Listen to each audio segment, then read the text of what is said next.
développer une technologie qui coûte plus cher, ça ne devrait pas être vous qui paie pour ça, ça devrait être les pays riches, par exemple. Parce que la justification économique de faire ça, ça pourrait être juste de pouvoir développer plus d'éoliens qui, par exemple, qui réduit les émissions de gaz à effet de serre et tout ça. Et bien sûr, plus qu'une technologie se développe, les coûts vont diminuer, donc c'est bien une possibilité pour ça aussi. Pour d'autres pays, des pays déjà développés, ça peut être une bonne option, comme par exemple en Guadeloupe. En fait, à l'île Maurice, finalement, il y a eu un financement de l'Union européenne pour permettre la construction d'un parc éolien avec cette technologie, même si ça coûtait plus. Donc ça fait du sens parce que ça n'augmente pas les tarifs de la population d'un pays émergent. Et en même temps, si c'est l'objectif du gouvernement de promouvoir une industrie nationale, ils utilisent du fonds public pour faire ça, bon alors ça fait du sens. Et alors juste sur le sujet que vous avez évoqué, entre garantie et cette technologie rabattable, vous, votre sentiment, quelle est la voie qui serait préférentiellement, qu'il faudrait préférentiellement suivre? Juste votre sentiment, hein, j'imagine qu'après c'est en fonction du contexte et des besoins et ce genre de choses. Mais... mon sentiment de ce qu'on a vu pour des plans d'expansion de moindre coût dans des îles des Caraïbes, de l'Afrique et du Pacifique, c'est que ça coûte moins cher d'avoir de l'assurance pour les turbines traditionnelles. Mais c'est aussi une question d'immaturité du marché de l'assurance pour ce type de technologie.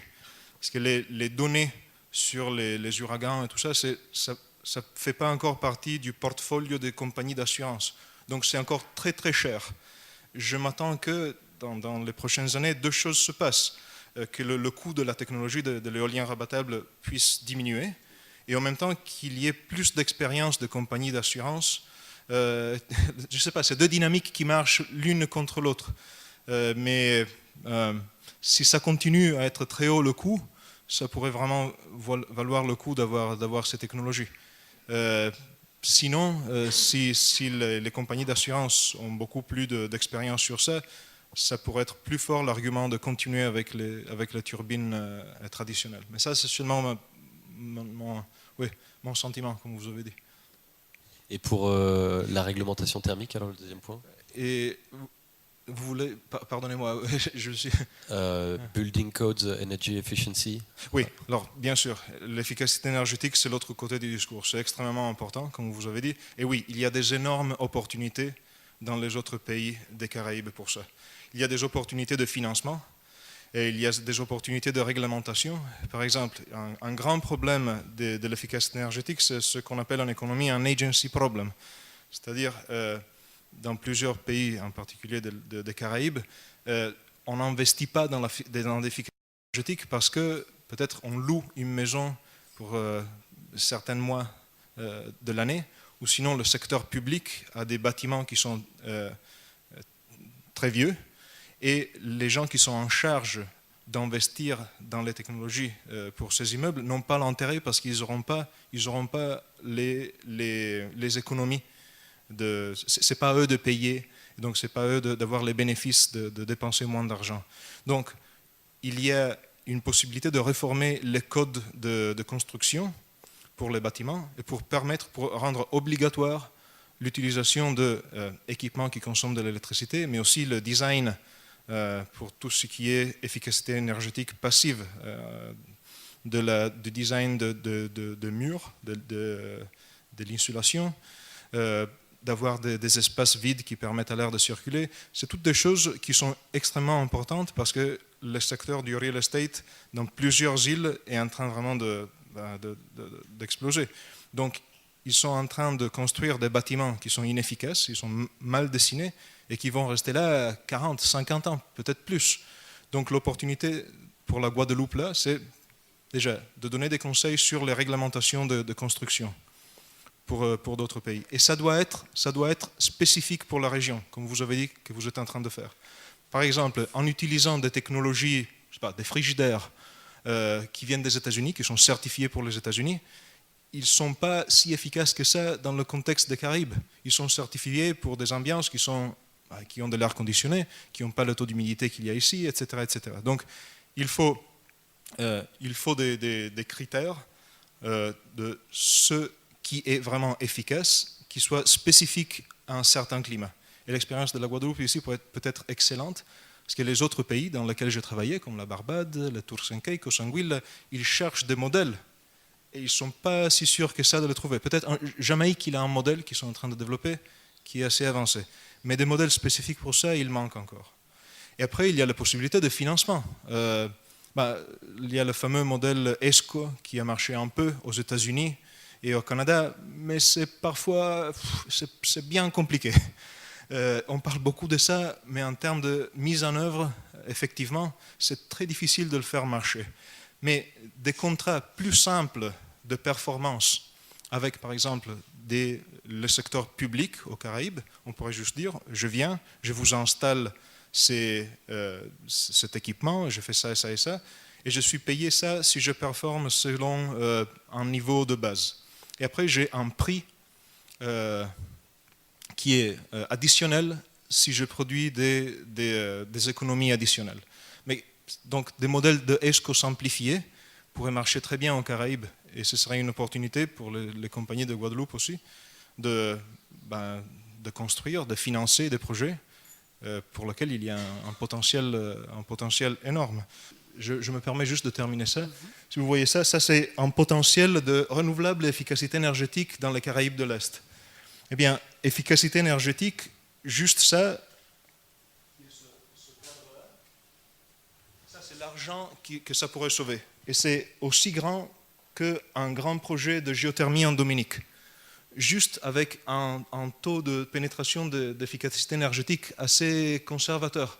Donc le potentiel est énorme. Et là aussi, c'est des investissements. C'est des investissements en équipement, en travaux, en conseils, réforme du cadre réglementaire, réforme aussi de la possibilité des compagnies électriques de pouvoir investir dans ces technologies et gagner de l'argent sur ces technologies pour leurs clients, comme ils gagnent de l'argent en vendant de l'électricité. C'est des choses que la France, donc aussi la Guadeloupe a fait, le fameux decoupling. On peut faire de l'argent si on est une compagnie électrique, même en vendant moins d'électricité, mais que c'est tout à faire encore pour plusieurs pays qui sont des voisins de la Guadeloupe. Alors bonjour, je suis Cynthia Rollet, je suis responsable du pôle emploi international. Bonjour. Donc je ne suis pas sur le domaine très technique, mais je m'intéresse fortement aux énergies renouvelables. Et vous parliez tout à l'heure de frigidaires qui pouvaient être faits spécifiquement pour les États-Unis par rapport au climat, par rapport à donc un certain nombre de paramètres. Ouais. Sur la Guadeloupe, je me pose la question parce que je connais donc un usinier sur l'Allemagne qui fabrique des panneaux, des climatiseurs solaires, ouais, des groupes électrogènes solaires, ouais, et des pompes à eau solaires, donc avec les panneaux photovoltaïques. Ce sont des données que j'ai donc déjà depuis maintenant une dizaine d'années, et je me pose la question pourquoi, si nous mettons en avant donc tous les bénéfices donc des énergies renouvelables par rapport à l'économie d'énergie, etc. Pourquoi, sur des territoires comme nous, donc dans le bassin caribéen, où nous avons la possibilité de faire travailler donc des objets au solaire, pourquoi nous n'avons toujours pas eu cette pénétration du marché ici sur ces groupes électrogènes ou sur ces climatiseurs solaires? Donc, si d'un côté il y a une politique pour créer une synergie entre tout le bassin, toutes les îles de la Caraïbe, pourquoi à côté de ça on ne met pas en utilisation pratique je veux dire pour la vie quotidienne, donc des produits qui pourraient nous faire gagner également des économies? C'est ça aussi une excellente question. Il y a différents problèmes. Il y a des problèmes de régulation de comment les bâtiments sont construits. Par exemple, pour le chauffe-eau solaire, la Guadeloupe, j'ai entendu qu'il y a juste 15% de pénétration de cette technologie qui peut sauver de l'argent parce que ça évite de consommer de l'électricité ou du gaz pour chauffer l'eau. Mais il y a besoin d'une régulation qui dise quand on construit une maison ou un immeuble, il y aura des pipes, il y aura la place sur le toit pour l'installer, etc., etc. Ce qui donne la possibilité à ceux qui veulent d'installer cette technologie. Mais il y a certains cas, et on l'a vu, c'est quelque chose de très pratique. Dans certains cas, il n'y a pas déjà le système et la place pour le construire, et donc le coût devient tellement haut que les gens laissent tomber, et ils ne le font pas. Donc ça, c'est un problème qui peut se résoudre avec des régulations de comment les bâtiments sont construits, en ayant cette prédisposition pour cette technologie. Pour le photovoltaïque, les barrières sont différentes. Déjà, parfois, il n'y a pas le droit de vendre l'électricité qu'on produit au réseau. Ça veut dire que quand je suis au travail pendant la journée, je produis de l'électricité, je n'y fais rien. Et c'est un problème réel. Par exemple, ce n'est pas un problème qui applique en Guadeloupe, mais en Anguille, où on a travaillé l'année dernière pour réformer le cadre de législation et régulation pour les renouvelables, ce n'était pas permis, c'était illégal de vendre de l'électricité au réseau sans licence, même à petite échelle. Donc il n'y a pas la possibilité de récupérer son propre investissement parce qu'on n'utilise qu'une partie minimale de l'électricité qu'on produit. Donc ça, c'est une question régulatoire. Il y a des problèmes tarifaires aussi. C'est aussi ça un exemple pratique. Une compagnie électrique d'un pays comme, je ne sais pas, la Barbade ou plusieurs pays voisins de la Guadeloupe, ils n'ont pas l'intérêt de créer un programme pour le solaire photovoltaïque parce que la seule façon dont eux ils sont payés et qu'ils récupèrent leur coût fixe de capital, c'est en vendant de l'électricité. S'ils vendent moins d'électricité, ils perdent l'opportunité de récupérer une partie de l'investissement qu'ils ont fait dans des usines diesel et tout ça.